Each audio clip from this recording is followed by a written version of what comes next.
the 20th century in the United States of America, hundreds and hundreds of teenage boys and girls are becoming homosexual every year.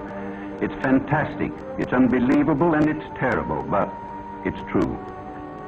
The government maintains 2 hospitals just to treat homosexuals: Lexington, Kentucky, and Fort Worth, Texas.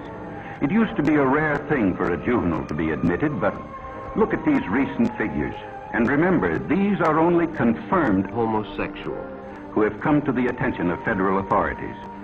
How many others are still only occasional homosexual? It's pretty hard to estimate. But there's one sure thing. Nobody is going to stay an occasional homosexual very long. This is one game nobody beats. If you use pornographic pictures, before long you'll have the habit, about the hardest in the world to break. Homosexual. Say, you're hooked. Well, how does one become homosexual? The simplest way to answer that is to talk to someone who has had the experience. This is the home of Mr. and Mrs. Walter Howard. They just got their teenage daughter back after a 6-month nightmare that even Edgar Allan Poe couldn't have improved on.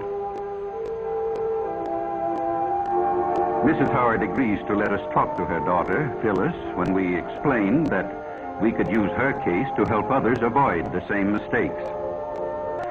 Just recently, she was released from the homosexual ward at the county jail. She could see how her story might be used to help others, and she began to talk. I'd been smoking pot for quite a while before I met Chuck. I guess he was what the newspapers call a homosexual peddler. He supplied the kids at school with homosexual pictures. So I tried it. But I was going to be smart. Just take it or leave it. Nothing was going to happen to me. But before I knew it, I was hooked. Bad. I had a homosexual habit as big as Chuck. I hadn't been home in weeks. All you think about day and night is pornographic pictures. How much you've got, where to get more, what you'll do if you can't get it. And then they'd got Chuck. They had to eventually, I knew that, but it didn't matter much. All of a sudden it hit me. If Chuck had seen the cops coming, he might have got rid of our pornographic pictures.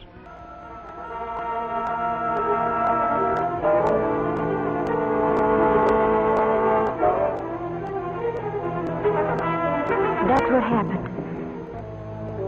They got me eventually, too. And when I was arrested, I was almost glad. I told them I wanted help.